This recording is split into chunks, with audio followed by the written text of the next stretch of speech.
നമസ്കാരം. P S ട്രിക്സിൻ്റെ ഏറ്റവും പുതിയ വീഡിയോയിലേക്ക് എല്ലാ കൂട്ടുകാർക്കും സ്വാഗതം. അപ്പം ഇന്നത്തെ ഈ ചെറിയ വീഡിയോയിൽ നമ്മൾ ചർച്ച ചെയ്യുന്നത് ലോകത്തെ സ്വാധീനിച്ച വിപ്ലവങ്ങൾ അല്ലേ. അപ്പം വിപ്ലവങ്ങൾ എന്ന ഭാഗത്ത് നിന്നും അമേരിക്കൻ വിപ്ലവമായിക്കോട്ടെ, അതുപോലെ തന്നെ റഷ്യൻ വിപ്ലവമായിക്കോട്ടെ, ചൈനീസ് വിപ്ലവമായിക്കോട്ടെ, ഇംഗ്ലണ്ടിലെ മഹത്തായ വിപ്ലവമായിക്കോട്ടെ, ഈ ഭാഗത്ത് നിന്നും PSC ഈ അടുത്ത് നടന്ന പരീക്ഷകളിൽ ചോദിച്ചുള്ള ചോദ്യങ്ങളും അവയുടെ അനുബന്ധ വിവരങ്ങളുമാണ് നമ്മൾ ചർച്ച ചെയ്യുന്നത്. ഓക്കെ അല്ലേ? അപ്പം അധികം വലിച്ചു നീട്ടുന്നില്ല, നമുക്ക് നേരെ എന്താക്കാം, ക്ലാസ്സിലേക്ക് കടക്കാം. അപ്പം ആദ്യത്തെ ചോദ്യം എന്താണ്? നമ്മുടെ civil excise officer May 17 2025 May 17 നടന്ന 2025 മെയ് 17 നടന്ന സിവിൽ എക്സൈസ് ഓഫീസറുടെ പരീക്ഷ ചോദിച്ച രണ്ട് വിപ്ലവങ്ങളുമായി ബന്ധപ്പെട്ടുള്ള രണ്ട് ചോദ്യങ്ങളാണ്.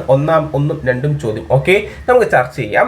ബോസ്റ്റൺ ടീ പാർട്ടി ഏതുമായി ബന്ധപ്പെട്ടിരിക്കുന്നു? ഏത് വിപ്ലവവുമായി ബന്ധപ്പെട്ടതാണ് ബോസ്റ്റൺ ടീ പാർട്ടി എന്നതാണ് ഒന്നാമത്തെ ചോദ്യം. രണ്ടാമത്തെ ചോദ്യം, ആധുനിക ഫ്രാൻസിലെ ജസ്റ്റീനിയൻ എന്ന് വിശേഷിപ്പിക്കപ്പെടുന്ന ചക്രവർത്തി ആരാണ് എന്നാണ് രണ്ടാമത്തെ ചോദ്യം. ഓക്കെ അല്ലേ?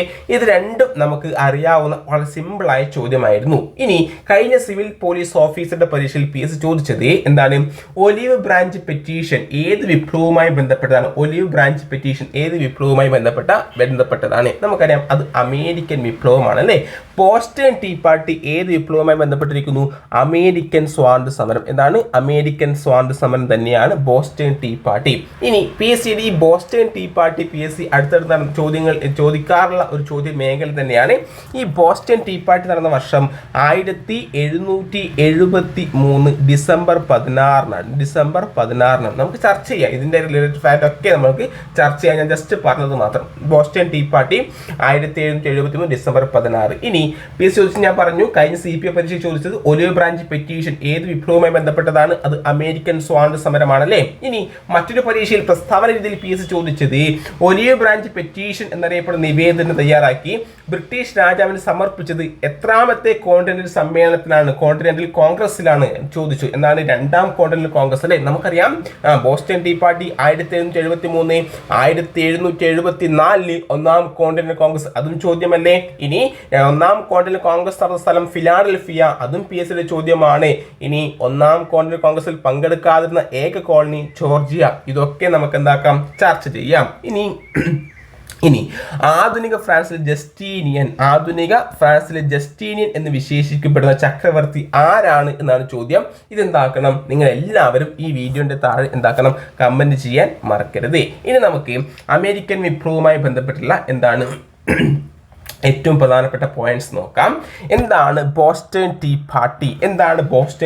ഇങ്ങനെ പറഞ്ഞു പോയാൽ പോരല്ലോ, നമുക്ക് പഠിച്ചിട്ട് തന്നെ പോകണം അല്ലേ.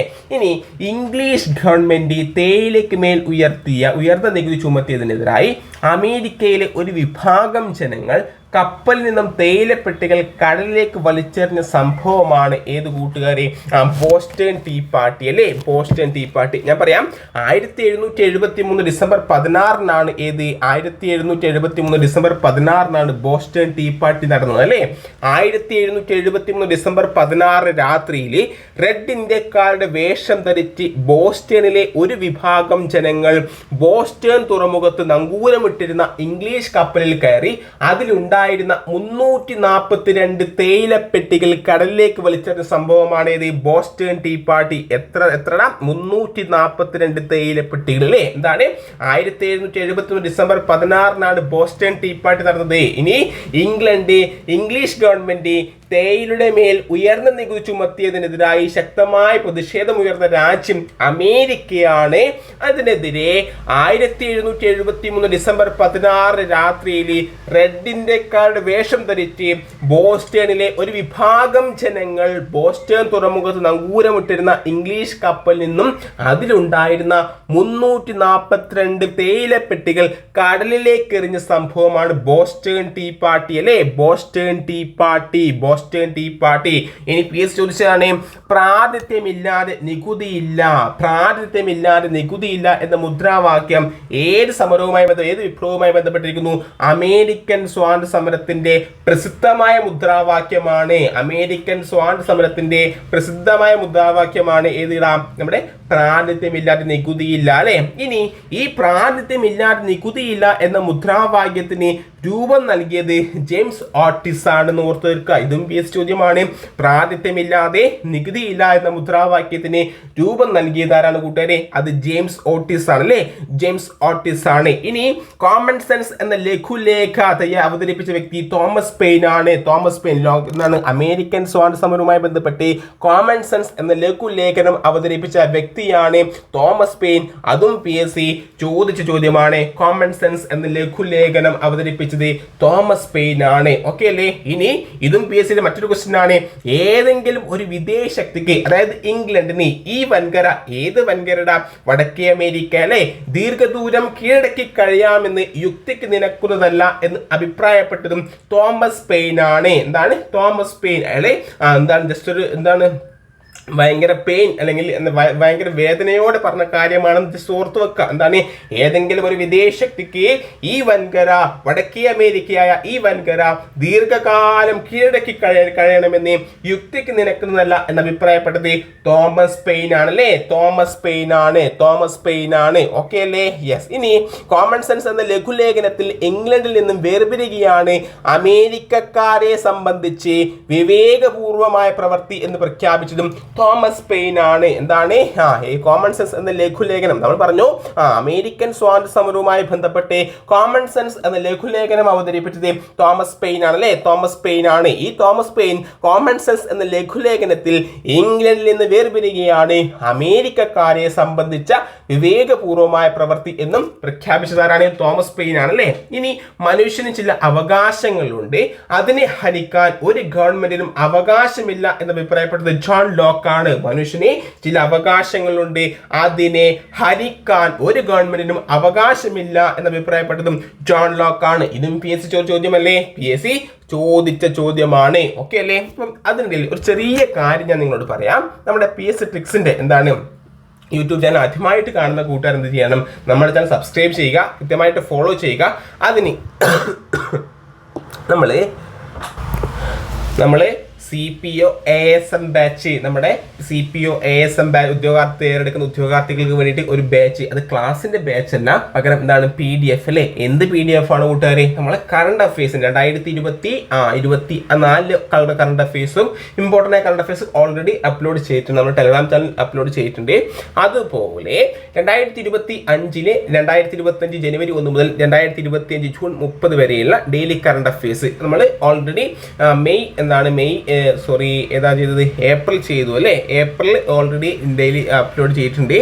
അതുപോലെ തന്നെ മാർച്ചിലെ 1 to 10 അപ്ലോഡ് ചെയ്തിട്ടുണ്ട്.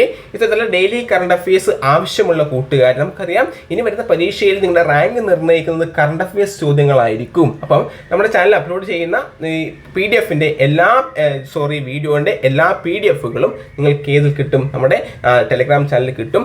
22 രൂപയാണ് അത് നിങ്ങൾ ഈടാക്കുന്നത്. 22 രൂപ. ആ PDF ഉണ്ടാക്കുന്ന കൂട്ടുകാർക്കുള്ള ചെറിയൊരു പ്രതിഫലം എന്ന രീതിയിലാണ് 22 രൂപ നിങ്ങളിൽ നിന്നും ഈടാക്കുന്നത് എന്ന കാര്യം നിങ്ങൾ ഓർക്കുക. ഒരു കുട്ടി കഴിഞ്ഞൊരു ദിവസം കമന്റ് ഇട്ടിരുന്നു, PDF-ന് പൈസ വേണോ സാറേ എന്ന് ചോദിച്ചിരുന്നു. അപ്പം ഞാൻ പറഞ്ഞു, ഈ PDF ഉണ്ടാക്കുന്നത് ഞാനല്ല, എൻ്റെ ചില ഫ്രണ്ട്സ് ആണല്ലേ, എൻ്റെ ഉദ്യോഗാർത്ഥികൾ, നമ്മുടെ നാട്ടിലെ ചില ഫ്രണ്ട്സ് ആണ്, ഈ PSC പഠിക്കുന്ന ഉദ്യോഗാർത്ഥികളാണ് ഇത് തയ്യാറാക്കുന്നത്. അവർക്ക് ചെറിയൊരു രീതിയിൽ ഒരു ചെറിയ പ്രതിഫലം എന്ന രീതിയിലാണ് 22 രൂപ നിങ്ങൾ ഈടാക്കുന്നത്. അതുപോലെ നമ്മുടെ ചാനൽ ലഭിക്കുന്ന എല്ലാ വീഡിയോസിൻ്റെയും PDFകൾ ഈ PDF ആയിക്കോട്ടെ, എല്ലാ PDF-ഉം നിങ്ങൾക്ക് ഏതിൽ കിട്ടുണ്ട? നമ്മുടെ ടെലഗ്രാം ചാനലിൽ കിട്ടും. നിങ്ങൾ ജോയിൻ ചെയ്യാൻ വേണ്ടത് 96 45 24 0954 എന്ന നമ്പറിലേക്ക് ഒരു ഹായ് മെസ്സേജ് അയക്കുക. അതിനുശേഷം അവർ QR കോഡ് നിങ്ങൾക്ക് അയച്ചു തരും. 22 രൂപ പേ ചെയ്താൽ നമ്മുടെ ടെലഗ്രാം ചാനലിൻ്റെ ലിങ്ക് കൂടി നിങ്ങൾക്ക് അയച്ചു തരും. 22 രൂപയാണ്. വെറും ഡെയിലി കറണ്ട് അഫയേഴ്സ് മാത്രമല്ല, ഡെയിലി കറണ്ട് അഫയേഴ്സിൻ്റെ PDF-ന് വേണ്ടി മാത്രമാണ് നിങ്ങൾക്ക് 22 രൂപ ഈടാക്കുന്നത്. ഇനി PSCക്ക് ആവശ്യമുള്ള മുൻവർഷ ചോദ്യങ്ങൾ അതിൽ പോൾ രൂപത്തിൽ അവർ ഇടുന്നുണ്ട്. അതുപോലെ തന്നെ മാത്സ്, ഇംഗ്ലീഷ്, മലയാളം മുൻവർഷ ചോദ്യങ്ങൾ അതിൽ അപ്ലോഡ് ചെയ്യുന്നുണ്ട്. അതുപോലെ നിങ്ങൾക്ക് വേണ്ടിയിട്ടുള്ള കറണ്ട് അഫയേഴ്സ്, അതുപോലെ തന്നെ PYQ ചോദ്യങ്ങളൊക്കെ അതിൽ കിട്ടും. അതുപോലെ തന്നെ CPO പരീക്ഷകൾക്ക് തയ്യാറെടുക്കുന്ന ഉദ്യോഗാർത്ഥികൾക്ക് CPOന്റെ സ്പെഷ്യൽ ടോപ്പിക്സും അതിൽ നൽകിയിട്ടുണ്ട്. താല്പര്യമുള്ള കൂട്ടുകാർ എന്താക്കുക? ആ നമ്പറിലേക്ക് മെസ്സേജ് ചെയ്യുക. ഒരിക്കലും 22 രൂപ എന്ന് പറഞ്ഞാൽ നിങ്ങളെ സംബന്ധിച്ച് ചെറിയൊരു പൈസ ആയിരിക്കും അല്ലേ? നിങ്ങൾ ചായ കുടിക്കുന്നുണ്ടെങ്കിൽ ഒരു പലഹാരം ആകുന്ന പൈസ മാത്രമേ ആയിട്ടുള്ളൂ. ഇനി ആ 22 രൂപ രൂപ കൊണ്ട് നിങ്ങൾക്ക് എന്താണ് നിങ്ങൾ ജീവിതം മാറ്റിമറിക്കാൻ വേണ്ടി പറ്റുമെങ്കിൽ എന്താണ് തീർച്ചയായിട്ടും ഒന്ന് ട്രൈ ചെയ്യുക. ഓക്കെ അല്ലേ? അപ്പോൾ നിങ്ങളെ ജീവിതം മാറ്റിമറിക്കാനുള്ള എന്താണ് ഒരു കഴിവ് ഈ 22 രൂപയ്ക്ക് ഉണ്ട്. അപ്പോൾ കൃത്യമായിട്ട് നൽകുന്ന പോയിന്റ്സുകൾ അല്ലെങ്കിൽ PDF കൃത്യമായിട്ട് പഠിച്ചാൽ തന്നെ എന്താണ് അതിൽ നിന്നും നല്ലൊരു മാർക്ക് കിട്ടും. അതുപോലെ തന്നെ PSC ബുള്ളറ്റിലെ ജനുവരി മുതൽ മെയ് വരെയുള്ള PSC ബുള്ളറ്റിലെ കറണ്ട് അഫയേഴ്സും എന്താണ് നമ്മുടെ ചാനൽ അപ്ലോഡ് ചെയ്തിട്ടുണ്ട്. അതൊക്കെ കൃത്യമായിട്ട് പഠിക്കുക. ഓക്കെ, നമുക്കറിയാം PSC ബുള്ളറ്റിൽ നിന്നാണ് ഏറ്റവും കൂടുതൽ ചോദ്യങ്ങൾ വരുന്നത് എന്ന കാര്യം കൂടി ഓർത്ത് വെക്കുക. ഓക്കെ അല്ലേ? യെസ്. അപ്പം മനുഷ്യൻ ചില അവകാശങ്ങളുണ്ട്, അതിനെ ഹനിക്കാൻ ഒരു ഗവൺമെന്റിനും അവകാശമില്ല എന്ന് അഭിപ്രായപ്പെട്ടത് ജോൺ ലോക്ക് ആണ്. ആരാണ്? John Locke. ഇനി ഈ 22 രൂപ നിങ്ങൾക്ക് നൽകാൻ വേണ്ടി പറ്റുന്നില്ല, അല്ലെങ്കിൽ എനിക്ക് ബുദ്ധിമുട്ടാണ്, സാമ്പത്തികമായ ബുദ്ധിമുട്ടാണ് എന്ന് പറയുന്ന കൂട്ടുകാരായിക്കോട്ടെ, നിങ്ങൾ എന്താക്കുക, മെസ്സേജ് ചെയ്യുക. എന്താക്കുക, ഹായ് മെസ്സേജിന് ശേഷം ബുദ്ധിമുട്ടുണ്ട് എന്ന് പറയാൻ തീർച്ചയായിട്ടും നിങ്ങൾ ആ ഗ്രൂപ്പിൽ ആഡ് ചെയ്യുന്നതായിരിക്കും. അപ്പം 22 രൂപ എന്ന് പറയുന്നത് എന്താണ്, നിങ്ങൾ ചിലപ്പോൾ ഈ ജിയോ റീചാർജ് ചെയ്ത് 390 രൂപ കൊണ്ടായിരിക്കും, അല്ലെങ്കിൽ 500 രൂപ കൊണ്ട് റീചാർജ് ചെയ്ത 299, 500 അങ്ങനെയായിരിക്കും റീചാർജ് ചെയ്യുന്നത്. അപ്പം അതിൽ നിന്നാണ് ഒരു 22 രൂപ എന്താണ് ഇതിലേക്ക് നിങ്ങളുടെ ഭാവിയിലേക്ക് ഇൻവെസ്റ്റ് ചെയ്യുന്നത് എന്ന കാര്യം കൂടി ഓർത്ത് വെക്കുക. അപ്പം ഞാൻ വലിച്ചു നീട്ടുന്നില്ല. താല്പര്യമുള്ള കൂട്ടുകാർ 96 45 24 0954 എന്ന നമ്പറിലേക്ക് മെസ്സേജ് ചെയ്യുക. Okay, yes. ഇനി 1764 ഇംഗ്ലീഷ് ഗവൺമെന്റ് അമേരിക്കയിലെ 13 കോളനികളുടെ മേൽ ചുമത്തിയ നികുതിയാണ് പഞ്ചസാര നികുതി. PSC ചോദിച്ചതാണ്. പഞ്ചസാര നിയമം ഏത് വർഷം? പഞ്ചസാര നിയമം ഏത് വർഷമാണ്? 1764. പഞ്ചസാര നിയമം 1764. അതുപോലെ PSC ചോദിച്ചാണ് ടി ആക്ട് 1773 ടി ആക്ട്. ഇനി കറൻസി നിയമം ഏത് കൂട്ടുകാരെ? കറൻസി നിയമം. ഇത് PSC ചോദിക്കുന്നതാണ്. കറൻസി നിയമം 1764. അതുപോലെ പഞ്ചസാര നിയമം പറഞ്ഞു 1764. അതുപോലെ അതേ വർഷമാണ് കറൻസി നിയമം. സ്റ്റാമ്പ് നിയമം 1765. സ്റ്റാമ്പ് നിയമം പാസാക്കിയ വർഷം 1765.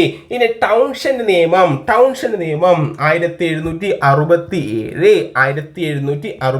വളരെ ഇമ്പോർട്ടന്റ് ആണ്. അപ്പം 1764 ഇംഗ്ലീഷ് പാർലമെന്റ് അമേരിക്കയിലെ 13 കോളനികളുടെ മേൽ ചുമത്തിയ നികുതി ഏതെന്ന് ചോദിച്ചാൽ പറയണം അത് പഞ്ചസാര നികുതിയാണ്. പഞ്ചസാര നികുതി 1764. ഈ 1764 തന്നെയാണ് എന്ത് നമ്മുടെ പഞ്ചസാര നികുതിയിൽ 1764 തന്നെയാണ് കറൻസി നിയമം അല്ലെ? കറൻസി നിയമം. ഇനി Tea Act, Boston Tea Party നടന്ന അതേ വർഷമാണ് ടി ആക്ട് 1773. ഇനി സ്റ്റാമ്പ് നിയമം 1765 സ്റ്റാമ്പ് നിയമം. ടൗൺഷെന്റ് നിയമം 1767 എന്ന കാര്യം കൂടി നിങ്ങൾ ഓർത്ത് വെക്കുക. ഓക്കെ അല്ലേ? ഇനി ഈ PDF-ഉം നമ്മുടെ ഇന്ന് ചർച്ച ചെയ്ത ഈ PDF-ഉം എന്താണ് നിങ്ങൾക്ക് നമ്മുടെ ടെലഗ്രാം ചാനലിൽ തീർച്ചയായിട്ടും ലഭിക്കുന്നതാണ്. Okay, yes. ഇനി എന്താണ് മെർക്കന്റലിസം എന്ന് പറഞ്ഞാൽ? മെർക്കന്റലിസം നിയമങ്ങളും PSC ചോദിച്ചാണ്. എന്താണ് മെർക്കന്റലിസം? വ്യവസായങ്ങൾക്ക് ആവശ്യമായ അസംസ്കൃത വസ്തുക്കൾ ശേഖരിക്കുവാനുള്ള കേന്ദ്രമായും ഉൽപ്പന്നങ്ങൾ വിറ്റഴിക്കുവാനുള്ള കമ്പോളമായും കോളനികളെ കണക്കാക്കിയ ബ്രിട്ടീഷുകാർ അമേരിക്കയിൽ നടപ്പിലാക്കിയ നിയമമാണ് മെർക്കന്റലിസം എന്ന് പറയുന്നത്. എന്താണ്? വ്യവസായങ്ങൾക്ക് ആവശ്യമായ അസംസ്കൃത വസ്തുക്കൾ ശേഖരിക്കാനുള്ള കേന്ദ്രമായും അവരുടെ ഉൽപ്പന്നങ്ങൾ വിറ്റഴിക്കുവാനുള്ള കമ്പോളമായും കോളനികളെ കണക്കാക്കിയ ബ്രിട്ടീഷുകാർ അമേരിക്കയിൽ നടപ്പിലാക്കിയ നിയമമാണ് മെർക്കന്റലിസം നിയമങ്ങൾ. മെർക്കന്റലിസം എന്ന് അറിയപ്പെടുന്നത് എങ്കിൽ എന്തൊക്കെയാണ് മെർക്കന്റലിസം നിയമങ്ങൾ എന്ന് പറയുന്നത്? കോളനികളിൽ നിന്നോ കോളനികളിലേക്കോ സാധനങ്ങൾ കൊണ്ടുപോകുന്നത് ഇംഗ്ലീഷ് കപ്പലുകളിലോ കോളനികളിൽ നിർമ്മിച്ച കപ്പലുകളിലോ മാത്രമായിരിക്കണം. ഇത് PSC ചോദിച്ചതാണ്. എന്താണ് മെർക്കന്റലിസം നിയമങ്ങൾ? മെർക്കന്റലിസം നിയമങ്ങൾ എന്താണ്? കോളനികളിൽ നിന്നോ കോളനികളിലേക്കോ സാധനങ്ങൾ കൊണ്ടുപോകുന്നത് ഇംഗ്ലീഷ് കപ്പലുകളിലോ കോളനികളിൽ നിർമ്മിച്ച കപ്പലുകളിലോ മാത്രമായിരിക്കണം. അതുപോലെ കോളനികളിലെ നിയമപരമായ പ്രമാണങ്ങളും വർത്തമാന പത്രങ്ങൾ, ലഘുലേഖകൾ, ലൈസൻസുകൾ തുടങ്ങിയവയിലെല്ലാം എന്ത് എന്തിൻ്റെ സ്റ്റാമ്പ് പതിപ്പിക്കണം? ഇംഗ്ലണ്ടിൻ്റെ സ്റ്റാമ്പ് പതിപ്പിക്കണം അല്ലേ. കോളനികളിലെ നിയമപരമായ പ്രമാണങ്ങളിലും വർത്തമാന പത്രങ്ങളിലും ലഘുലേഖനങ്ങളിലും ലൈസൻസുകളിലും ഇംഗ്ലണ്ടിൻ്റെ സ്റ്റാമ്പ് നിർബന്ധമായും പതിപ്പിച്ചിരിക്കണം. അതുപോലെ കോളനികളിൽ ഉൽപ്പാദിപ്പിക്കുന്ന പഞ്ചസാര വളരെ ഇമ്പോർട്ടൻ്റ് ആണ്. കോളനികൾ ഉൽപ്പാദിപ്പിക്കുന്ന പഞ്ചസാര, കമ്പിളി, പരുത്തി. പഞ്ചസാര, കമ്പിളി, പരുത്തി. പഞ്ചസാര കോളനികൾ ഉൽപ്പാദിപ്പിക്കുന്നതാണ്. പഞ്ചസാര, കമ്പിളി, പരുത്തി, പുകയില തുടങ്ങിയവ ഇംഗ്ലണ്ടിലേക്ക് മാത്രമേ കയറ്റി അയക്കാവൂ. അപ്പം പഞ്ചസാര, കമ്പിളി, പരുത്തി, പുകയില എന്നിവ എന്താണ്, എവിടെയാണ് ഉൽപ്പാദിപ്പിച്ചത്? അമേരിക്കയിലെ കോളനികളിലാണല്ലേ. ഇത് ഇംഗ്ലണ്ടിലേക്ക് മാത്രമേ കയറ്റി അയക്കാവൂ. ഓക്കെ അല്ലേ. ഇനി കോളനികളിൽ ഇറക്കുമതി ചെയ്യുന്ന തേയില, ഗ്ലാസ്, കടലാസ് എന്നിവയ്ക്ക് ഇറക്കുമതി ചുങ്കം നൽകണം. അപ്പം നമ്മുടെ കോളനികളിൽ നിന്ന് എന്തൊക്കെ? പഞ്ചസാരയും കമ്പിളിയും പരുത്തിയും പുകയിലയും ഇംഗ്ലണ്ടിലേക്ക് കയറ്റി അയച്ചു അല്ലേ. ഇനി ഇംഗ്ലണ്ടിൽ നിന്ന് നമ്മുടെ കോളനികളിലേക്ക് എന്തൊക്കെയാണ് ഇറക്കുമതി ചെയ്തത്? തേയില, അതുപോലെ ഗ്ലാസ്, കടലാസ്, തേയില, ഗ്ലാസ്, കടലാസ് എന്നിവ ഇറക്കുമതി ചെയ്തു. ആ ഇറക്കുമതി ചെയ്യുന്ന തേയിലയ്ക്കും ഗ്ലാസിനും കടലാസിനും എന്ത് നൽകണം? ഇറക്കുമതി ചുങ്കം നൽകണം അല്ലേ. ഇനി കോളനികൾ നിലനിർത്തിയിട്ടുള്ള ഇംഗ്ലീഷുകാരുടെ സൈന്യത്തിനുള്ള താമസ സ്ഥലവും അത്യാവശ്യ സൗകര്യങ്ങളും കോളനിക്കാർ നൽകണം. അപ്പം ഇംഗ്ലണ്ട് എന്താക്കും? നമ്മുടെ കോളനികളിൽ അവരുടെ ഇംഗ്ലീഷുകാരുടെ സൈന്യത്തെ നിലനിർത്തും അല്ലേ. ആ സൈന്യത്തിന് ആവശ്യമായ എന്താണ്? താമസ സ്ഥലവും ഭക്ഷണവും എല്ലാം ആര് നൽകണം? ഈ കോളനിയിലെ ആൾക്കാർ നൽകണം. അപ്പം ഇംഗ്ലണ്ടിന് ഒരു പണിയുമില്ല അല്ലെ. ഇംഗ്ലണ്ട് എന്താണ്? കോളനികളെ പരമാവധി ചൂഷണം ചെയ്യാൻ വേണ്ടിയിട്ട് എന്താക്കി? ചൂഷണം ചെയ്തു അല്ലേ. യെസ്. ഇനി തുടർന്ന് വ്യവസായത്തിനും വ്യാപാരത്തിനും ഏർപ്പെടുത്തിയിട്ടുള്ള നിയന്ത്രണങ്ങൾ നീക്കണമെന്നും തുടർന്ന് വ്യവസായത്തിനും വ്യാപാരത്തിനും അതിനു മുന്നേ മാതൃരാജ്യമായ ഇംഗ്ലണ്ടിന്റെ നയങ്ങൾക്കും നിയമങ്ങൾക്കുമെതിരെ പ്രതികരിക്കാനായി കോളനികളുടെ പ്രതികൾ ചേർന്ന സമ്മേളനം അറിയപ്പെടുന്നത് ഒന്നാം കോണ്ടിനൽ കോൺഗ്രസ് ആണല്ലേ. അപ്പൊ എന്താണ് ഒന്നാം കോണ്ടിനൽ കോൺഗ്രസ് എന്ന് പറഞ്ഞത്? നമ്മുടെ മാതൃരാജ്യമായ ഇംഗ്ലണ്ടിന്റെ നയങ്ങൾക്കും നിയമങ്ങൾക്കുമെതിരെ പ്രതികരിക്കാനായി അമേരിക്കയിലെ 13 കോളനികളുടെ പ്രതിനിധികൾ ചേർന്ന് സമ്മേളനം ചേർന്നറിയപ്പെടുന്നത് ഒന്നാം കോണ്ടിനൽ കോൺഗ്രസ്. കോണ്ടിനെന്റൽ സമ്മേളനം നടന്നത് ഏത് വിപ്ലവവുമായി ബന്ധപ്പെട്ടിരിക്കുന്നു? കോണ്ടിനെന്റൽ സമ്മേളനം ഏത് വിപ്ലവവുമായി ബന്ധപ്പെട്ടിരിക്കുന്നു ചോദിച്ചാൽ പറയണം അമേരിക്കൻ വിപ്ലവമാണ്. ചോദിച്ചതാണ്. ഒന്നാം കോണ്ടിനൽ കോൺഗ്രസ് നടന്ന സമ്മേളനം 1774. ഒന്നാം കോണ്ടിനൽ കോൺഗ്രസ് നടന്ന സമ്മേളനം വർഷം 1774. ഒന്നാം കോണ്ടിനൽ കോൺഗ്രസ് സമ്മേളനം നടന്ന സ്ഥലം ഫിലാഡൽഫിയ ആണ് അല്ലേ. ഒന്നാം കോണ്ടിനൽ കോൺഗ്രസ് നടന്നത് ഫിലാഡൽഫിയയാണ്. തുടർന്ന് വ്യവസായങ്ങൾക്കും വ്യാപാരത്തിനും ഏർപ്പെടുത്തിയിട്ടുള്ള നിയന്ത്രണങ്ങൾ നീക്കണമെന്നും തങ്ങളുടെ അംഗീകാരമില്ലാതെ നികുതി ചുമത്തരുതെന്നും ആവശ്യപ്പെട്ട് കോളനി ജനത ഇംഗ്ലണ്ടിലെ രാജാവിന് നിവേദനം നൽകി. എന്നാൽ രാജാവ് ജനങ്ങളെ അടിച്ചമർത്താനായി സൈന്യത്തെ അയച്ചു. ഇത് ഇംഗ്ലണ്ടും കോളനികളും തമ്മിലുള്ള യുദ്ധത്തിന് വഴിതെളിച്ചു അല്ലെ. എന്താണ്? വ്യവസായങ്ങൾക്കും വ്യാപാരത്തിനും ഏർപ്പെടുത്തിയിട്ടുള്ള നിയന്ത്രണങ്ങൾ നീക്കണമെന്നും തങ്ങളുടെ അംഗീകാരമില്ലാതെ നികുതി ചുമത്തരുതെന്നും ആവശ്യപ്പെട്ട് കോളനി ജനത ഇംഗ്ലണ്ടിലെ രാജാവിന് നിവേദനം നൽകി. എന്നാലോ രാജാവ് ജനങ്ങളെ അടിച്ചമർത്താനായി സൈന്യത്തെ അയച്ചു. ഇത് ഇംഗ്ലണ്ടും കോളനികളും തമ്മിലുള്ള യുദ്ധത്തിന് വഴിതെളിച്ചു. ഓക്കെ. ഇനി ഒന്നാം കോണ്ടിനൽ കോൺഗ്രസിൽ പങ്കെടുക്കാതിരുന്ന ഏക കോളനി ഏതെന്ന് ചോദിച്ചു. ജോർജിയ ആണല്ലേ. ജോർജിയ ഒന്നാം കോണ്ടിനൽ കോൺഗ്രസിൽ പങ്കെടുക്കാതിരുന്ന ഏക കോളനി ജോർജിയാണ്. രണ്ടാം കോണ്ടിനൽ കോൺഗ്രസ് നടന്ന വർഷം 1775. ഇനി സൈന്യത്തിന്റെ തലവനായി രണ്ടാം കോണ്ടിനൽ കോൺഗ്രസ് തെരഞ്ഞെടുത്തത് ജോർജ് വാഷിംഗ്ടണിനെയാണ്. എന്താണ്? സൈന്യത്തിന്റെ തലവനായി രണ്ടാം കോണ്ടിനൽ കോൺഗ്രസ് തെരഞ്ഞെടുത്തത് ജോർജ് വാഷിംഗ്ടൺ ആണ്. കോണ്ടിനൽ കോൺഗ്രസ് സ്വാതന്ത്ര്യ പ്രഖ്യാപനം നടത്തിയ വർഷം 1776 ജൂലൈ 4. മൂന്നാം അമേരിക്കൻ കോണ്ടിനൽ കോൺഗ്രസ് അമേരിക്കൻ സ്വാതന്ത്ര്യ പ്രഖ്യാപനം നടത്തിയതാണ് 1776 ജൂലൈ 4. ഇനി അമേരിക്കൻ സ്വാതന്ത്ര്യ പ്രഖ്യാപനം തയ്യാറാക്കിയതാരാണ്? അമേരിക്കൻ സ്വാതന്ത്ര്യ സ്വാതന്ത്ര്യ പ്രഖ്യാപന രേഖ തയ്യാറാക്കിയത് തോമസ് ജെഫേഴ്സണും ബെഞ്ചമിൻ ഫ്രാങ്ക്ലിനുമാണ്. ഓർത്തുവെക്കുക, ആണ്. എന്താണ് അമേരിക്കൻ സ്വാതന്ത്ര്യ പ്രഖ്യാപനം തയ്യാറാക്കിയത്? തോമസ് ജെഫേഴ്സണും ബെഞ്ചമിൻ ഫ്രാങ്ക്ലിനും. Thomas Jefferson, Benjamin Franklin.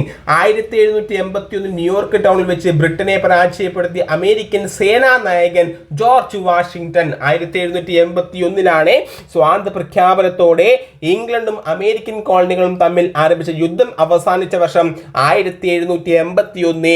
1781 York ടൗണിൽ വെച്ച് നടന്ന യുദ്ധത്തിൽ ബ്രിട്ടനെ പരാജയപ്പെടുത്തിയ അമേരിക്കൻ സേനാ നായകനാണ് ജോർജ് വാഷിംഗ്ടൺ. ഇനി ഈ ജോർജ് വാഷിംഗ്ടനോട് പരാജയപ്പെട്ട ഇംഗ്ലീഷ് സേനാ നായകനാണ് ചാൾസ് കോൺവാലിസ്. ആരാണ്? ചാൾസ് കോൺവാലിസ് അല്ലേ? Charles Cornwallis.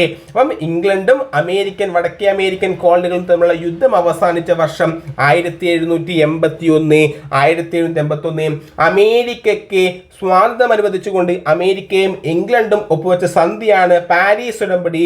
ഏത് വർഷം? പാരീസ് ഉടമ്പടി 1783. പാരീസ് ഉടമ്പടി 1783. ഓക്കെ അല്ലേ?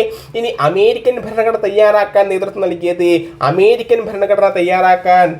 നൽകിയത് ജെയിംസ് മാഡിസൺ ആണല്ലേ? James Madison. എന്താണ് അമേരിക്കൻ ഭരണഘടന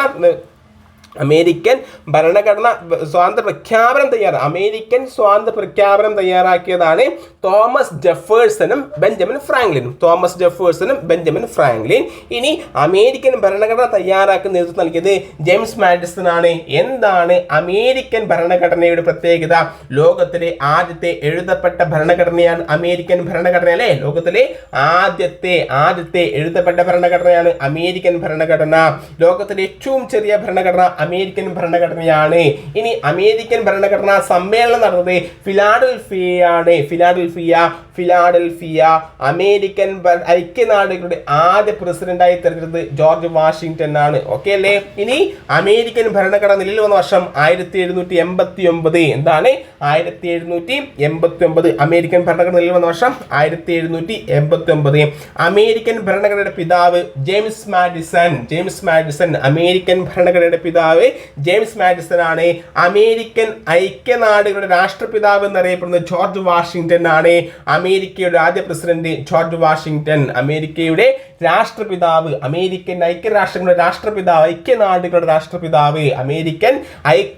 രാഷ്ട്രപിതാവ് ജോർജ് വാഷിംഗ്ടൺ.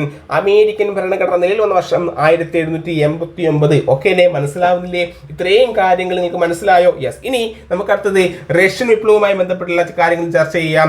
അഖില സ്ലാവ് പ്രസ്ഥാനത്തിന്റെ വക്താവ് ആരാണ്? അത് റഷ്യയാണ് അല്ലേ? അഖില സ്ലാവ് പ്രസ്ഥാനത്തിന്റെ വക്താവ് റഷ്യയാണ്. ഈ റഷ്യയിലെ ആദിമ നിവാസികൾ അറിയപ്പെടുന്നത് സ്ലാവുകൾ എന്നാണ്. ആണ് ഇവിടുത്തെ ആദിമ നിവാസികളാണ് സ്ലാവുകൾ എന്നറിയപ്പെടുന്നത് റഷ്യയിലെ. ഇനി തുർക്കിയെ യൂറോപ്പിന്റെ രോഗി എന്ന് ആദ്യമായി വിളിച്ച റഷ്യൻ ചക്രവർത്തിയാണ് നിക്കോളാസ് ഫസ്റ്റ്. തുർക്കിയെ യൂറോപ്പിലെ രോഗി എന്ന് ആദ്യമായി വിളിച്ച റഷ്യൻ ചക്രവർത്തിയാണ് നിക്കോളാസ് ഫസ്റ്റ് അല്ലേ? ഇനി വിളക്കേന്ത്യ വനിത എന്നറിയപ്പെടുന്നത് ഫ്ലോറൻസ് നൈറ്റിംഗേൾ ആണ്. ഓക്കെ അല്ലേ? അപ്പം നമ്മുടെ ചാനൽ ആദ്യമായിട്ട് കാണുന്ന കൂട്ടുകാർ എന്ത് ചെയ്യണം? നമ്മുടെ ചാനൽ സബ്സ്ക്രൈബ് ചെയ്യുക. അതുപോലെ എന്തെങ്കിലും കുറ്റങ്ങളോ കുറവുകളോ ഉണ്ടെങ്കിൽ അത് ഈ വീഡിയോയുടെ താഴെ ചൂണ്ടിക്കാട്ടാൻ നിങ്ങൾ മടിക്കരുത്. ഇനി നിങ്ങൾക്ക് ഈ വീഡിയോ ഇഷ്ടപ്പെട്ടെങ്കിൽ അല്ലെങ്കിൽ ഇത്തരത്തിലുള്ള ഈ സെക്ഷൻസ് നിങ്ങൾക്ക് ഇഷ്ടപ്പെട്ടെങ്കിൽ തീർച്ചയായിട്ടും അത് കമന്റ് ചെയ്യുക.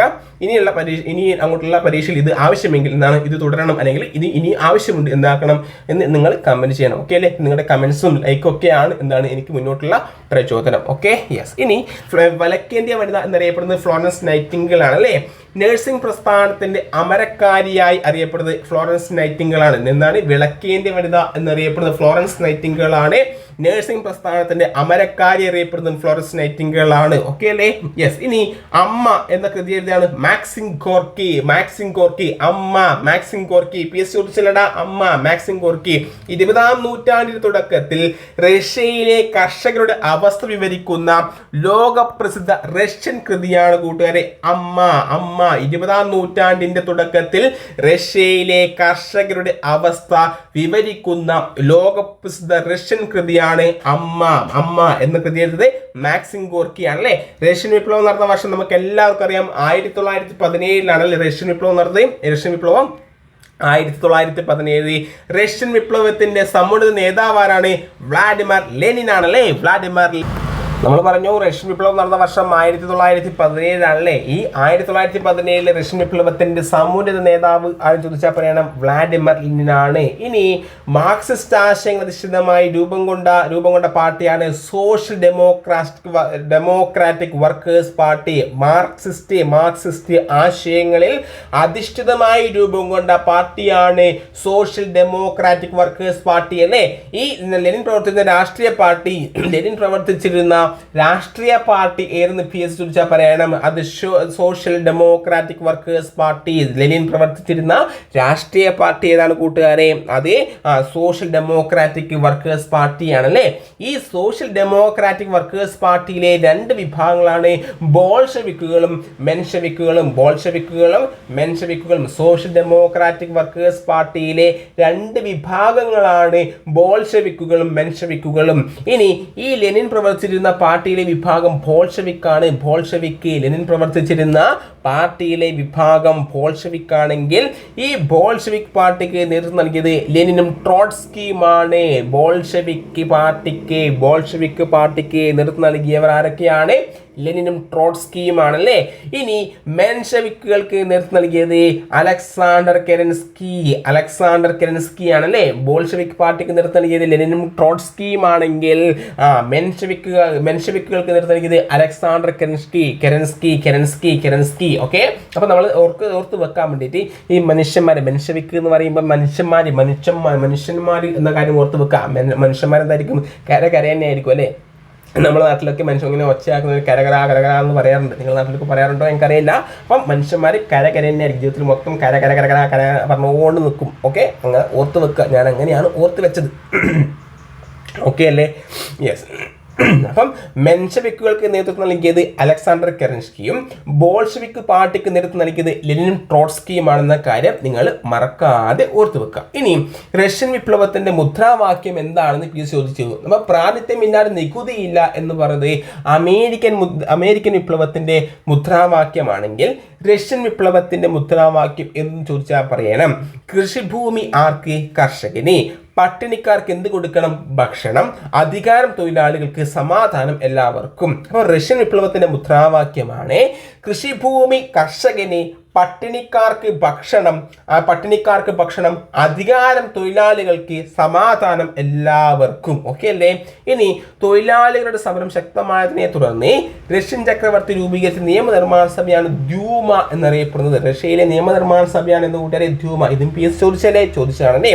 തൊഴിലാളികളുടെ സമരം ശക്തമായതിനെ തുടർന്ന് റഷ്യൻ ചക്രവർത്തി രൂപീകരിച്ച നിയമനിർമ്മാണ സഭയാണ് ദ്യൂമ എന്നറിയപ്പെടുന്നത്. ഇനി രാഷ്ട്രീയ അവകാശങ്ങളും സാമ്പത്തിക പരിഷ്കാരങ്ങളും ആവശ്യപ്പെട്ടുകൊണ്ട് തൊഴിലാളികൾ പ്രകടനം നടത്തിയ റഷ്യൻ പ്രദേശമാണ് ഇത് പെട്രാഡ്. 1905 ജനുവരി 9 അല്ലേ. എന്താണ്? രാഷ്ട്രീയ അവകാശങ്ങളും സാമ്പത്തിക പരിഷ്കാരങ്ങളും ആവശ്യപ്പെട്ടുകൊണ്ട് തൊഴിലാളികൾ പ്രകടനം നടത്തിയ റഷ്യൻ പ്രദേശമാണ് പെട്രാഡ്. പെട്രോഗാഡ് എന്ന് പറയും. പെട്രോഗാഡ്. ഓക്കെ അല്ലേ? യെസ്. ഇനി പെട്രോഗാഡിൽ നടത്തിയ നൂറുകണക്കിന് തൊഴിലാളികൾക്ക് നേരെ പട്ടാളം വെടിവെച്ചതിനെ തുടർന്ന് തൊഴിലാളികൾ കൊല്ലപ്പെട്ട സംഭവം അറിയപ്പെടുന്നത് രക്തരൂക്ഷിതമായ ഞായറാഴ്ച അല്ലെ. ചോദ്യം എന്താണ്? രക്തരൂക്ഷിതമായ ഞായറാഴ്ച എന്താണ്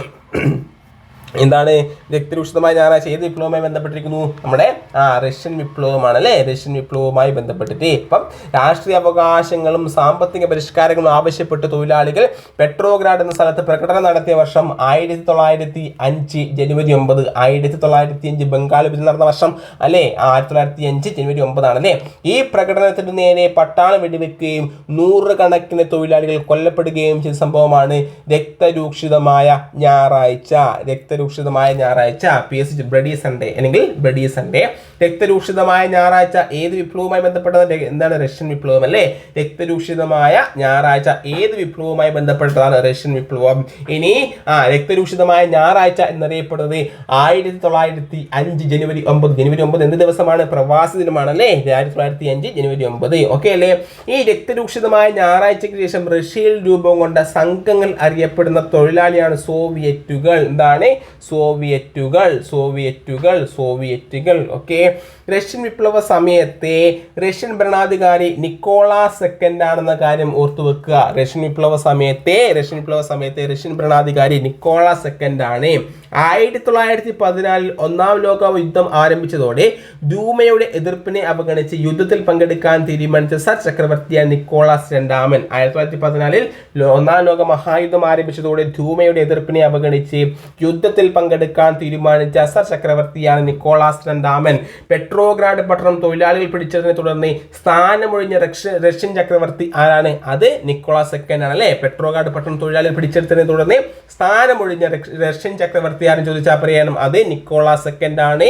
നിക്കോളാസിനെ അധികാരത്തിൽ നിന്ന് പുറത്താക്കിയ വിപ്ലവമാണ് ഫെബ്രുവരി വിപ്ലവം. ഫെബ്രുവരി വിപ്ലവം നടന്നത് 1917 മാർച്ചിലാണ്. നിക്കോളാസ് സെക്കൻഡിനെ അധികാരത്തിൽ നിന്നും പുറത്താക്കിയ വിപ്ലവം എന്ന് ചോദിച്ചാൽ പറയണം അത് ഫെബ്രുവരി വിപ്ലവമാണ്. ഫെബ്രുവരി വിപ്ലവം നടന്ന വർഷം 1917 മാർച്ചിലാണ്. ഫെബ്രുവരി വിപ്ലവത്തെ തുടർന്ന് അധികാരത്തിൽ വന്ന ഗവൺമെന്റിന്റെ തലവനാണ് അലക്സാണ്ടർ കെരൻസ്കി അല്ലേ? മെൻഷവിക് പാർട്ടിയുടെ നേതാവായ അലക്സാണ്ടർ കെരൻസ്കി ആണ്. ഫെബ്രുവരി വിപ്ലവത്തെ തുടർന്ന് അധികാരത്തിൽ വന്ന ഗവൺമെന്റിന്റെ തലവൻ അലക്സാണ്ടർ കെരൻസ്കി ആണ്. റഷ്യയിൽ താൽക്കാലിക ഗവൺമെന്റിന് നേതൃത്വം നൽകിയ മെൻഷവിക് പാർട്ടി നേതാവാണ് അലക്സാണ്ടർ കെരൻസ്കി. ഓക്കെ അല്ലേ? അപ്പോൾ എന്താണ് പനിയും ജലദോഷമൊക്കെ ഉണ്ട്. അതിൻ്റെ ചില ബുദ്ധിമുട്ടുകൾ ചിലപ്പോൾ നിങ്ങൾക്ക് അനുഭവപ്പെടുന്നുണ്ടാവും. എന്തെങ്കിലും നിങ്ങൾ അത് ക്ഷമിക്കുക. ഓക്കെ അല്ലേ? അപ്പം റഷ്യയിൽ താൽക്കാലിക ആർക്ക് ശേഷം നിക്കോളാസ് സെക്കൻഡിന് ശേഷം നമ്മുടെ റഷ്യയിൽ താൽക്കാലിക ഗവൺമെന്റ് രൂപം നൽകി. ഈ താൽക്കാലിക ഗവൺമെന്റിന് നേതൃത്വം നൽകിയ മെൻഷവിക് നേതാവാണ് അലക്സാണ്ടർ കെരൻസ്കി അല്ലേ? ഇനി ഈ അലക്സാണ്ടർ കെരൻസ്കി ഗവൺമെന്റിന് അധികാരം നഷ്ടപ്പെട്ട വിപ്ലവമാണ് ഒക്ടോബർ വിപ്ലവം. 1917 നവംബർ 7 അല്ലേ? ഈ ഒക്ടോബർ വിപ്ലവത്തിന്റെ മറ്റൊരു പേരാണ് ബോൾഷെവിക് വിപ്ലവം എന്നറിയപ്പെടുന്നത്. അപ്പം ബോൾഷെവിക് വിപ്ലവം എന്നറിയപ്പെടുന്നതും എന്താണ്? ഒക്ടോബർ വിപ്ലവമാണ്. ഓക്കെ അല്ലേ?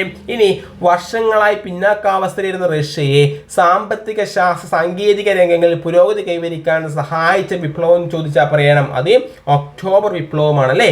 വർഷങ്ങളായി പിന്നോക്കാവസ്ഥയിലായിരുന്ന റഷ്യയെ സാമ്പത്തിക ശാസ്ത്ര സാങ്കേതിക രംഗങ്ങളിൽ പുരോഗതി കൈവരിക്കാൻ സഹായിച്ച വിപ്ലവം എന്ന് ചോദിച്ചാൽ പറയണം അത് ഒക്ടോബർ വിപ്ലവമാണ്.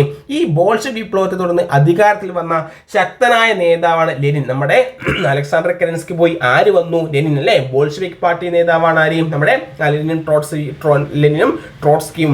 മെൻഷവിക് ആണ് അലക്സാണ്ടർ കെരൻസ്കി. അപ്പം എന്താണ്? അലക്സാണ്ടർ കെരൻസ്കിക്ക് ശേഷം ബോൾഷെവിക് വിപ്ലവത്തെ തുടർന്ന് അധികാരത്തിൽ വന്ന ശക്തനായ നേതാവാണ് ലെനിൻ. ചുവപ്പ് കാവൽ സേന രൂപീകരിച്ച നേതാവാണ് ലെനിൻ. പി എസ് ചോദിച്ചാണ് ചുവപ്പ് കാവൽ സേന രൂപീകരിച്ച നേതാവ് ലെനിൻ ആണ് അല്ലേ?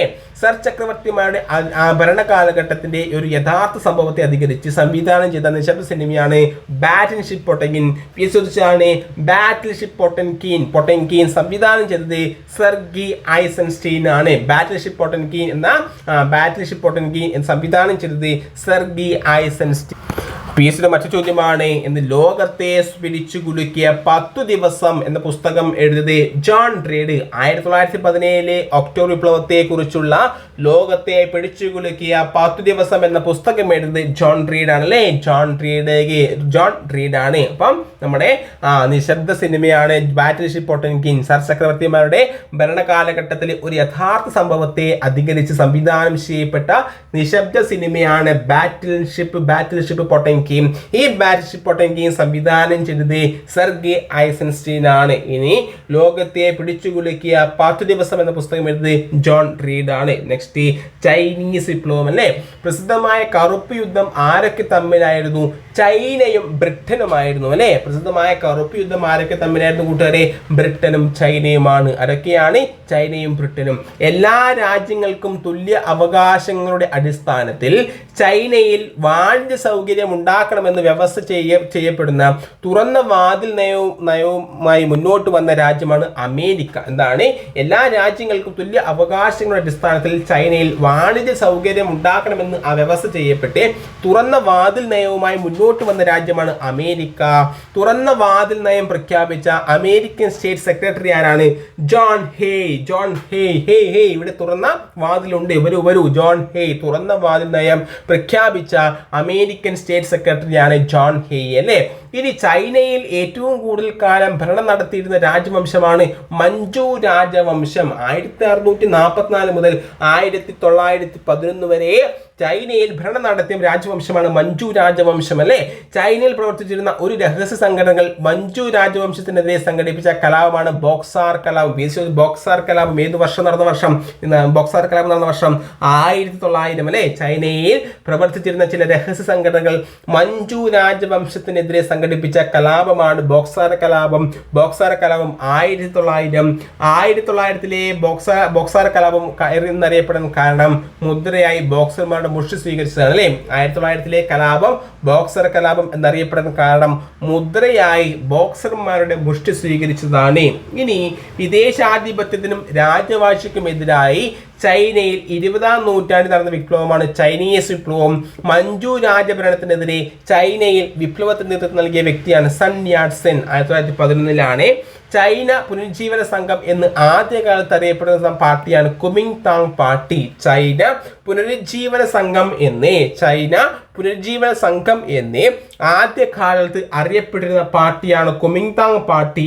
ഈ കുമിങ്താങ് പാർട്ടിയുടെ പ്രമുഖ പ്രവർത്തകനാണ് സൺ യാറ്റ് സെൻ. എന്നാണ് കുമിങ്താങ് പാർട്ടിയുടെ പ്രമുഖ പ്രവർത്തകൻ ആരും ചോദിച്ചാൽ പറയണം, അത് സൺ യാറ്റ് സെൻ ആണ്. മഞ്ചു വംശത്തിന് അധികാരം നഷ്ടപ്പെടാൻ കാരണമായ വിപ്ലവമാണ് 1911 ചൈനീസ് വിപ്ലവം. മഞ്ചു വംശത്തിന് അധികാരം നഷ്ടപ്പെടാൻ കാരണമായ വിപ്ലവം ചോദിച്ചാൽ പറയണം, അത് 1911 ചൈനീസ് വിപ്ലവമാണ്.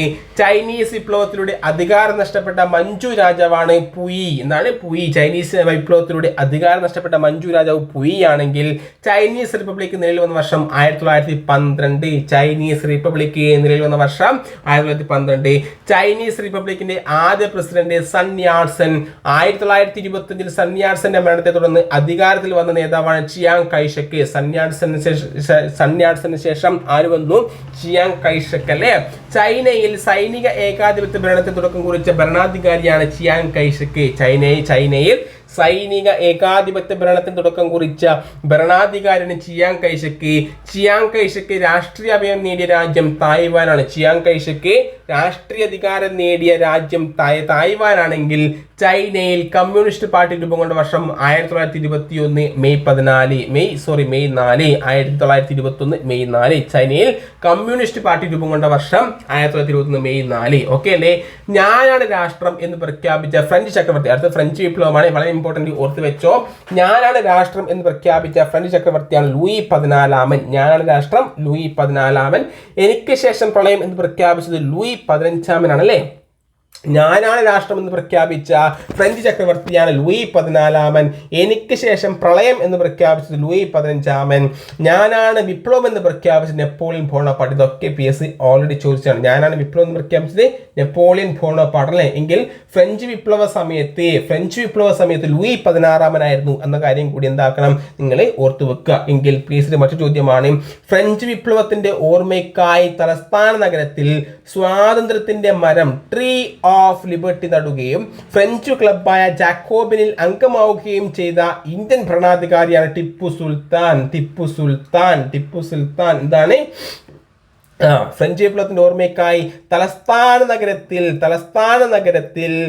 സ്വാതന്ത്ര്യത്തിന്റെ മരം നടുകയും ഫ്രഞ്ച് ക്ലബായ ജാക്കോബിനിൽ അംഗമാവുകയും ചെയ്ത ഇന്ത്യൻ ഭരണാധികാരി ആരും ചോദിച്ചാൽ പറയണം, അത് ടിപ്പു സുൽത്താനാണ് അല്ലേ. വിപ്ലവങ്ങളുടെ മാതാവ് എന്നറിയപ്പെടുന്ന ഫ്രഞ്ച് വിപ്ലവമാണ്. ഫ്രഞ്ച് വിപ്ലവം നടന്ന വർഷം 1789. എന്താണ് ഫ്രഞ്ച് വിപ്ലവം നടന്ന വർഷം? വിപ്ലവങ്ങളുടെ മാതാവ് എന്നറിയപ്പെടുന്ന ഫ്രഞ്ച് വിപ്ലവം നടന്ന വർഷം 1789 ആണ്. ഫ്രഞ്ച് സമൂഹത്തെ തരംതിരിച്ചിരുന്ന പല തട്ടുകൾ അറിയപ്പെടുന്ന എസ്റ്റേറ്റുകൾ എന്നാണ്. ഫ്രഞ്ച് സമൂഹത്തെ ഫ്രഞ്ച് സമൂഹത്തെ തരംതിരിച്ചിരുന്ന പല തട്ടുകൾ അറിയപ്പെടുന്നത് എസ്റ്റേറ്റുകൾ എന്നാണ്. ഒന്നാമത്തെ എസ്റ്റേറ്റിൽ ഉൾപ്പെട്ടിരുന്നത് പുരോഹിതന്മാർ. ഇത് ചോദിച്ചതാണ്. ഒന്നാമത്തെ എസ്റ്റേറ്റിൽ ഉൾപ്പെട്ടത് പുരോഹിതന്മാരും രണ്ടാമത്തെ എസ്റ്റേറ്റിൽ ഉൾപ്പെട്ടിരുന്നത് പ്രഭുക്കന്മാരുമാണ് അല്ലേ.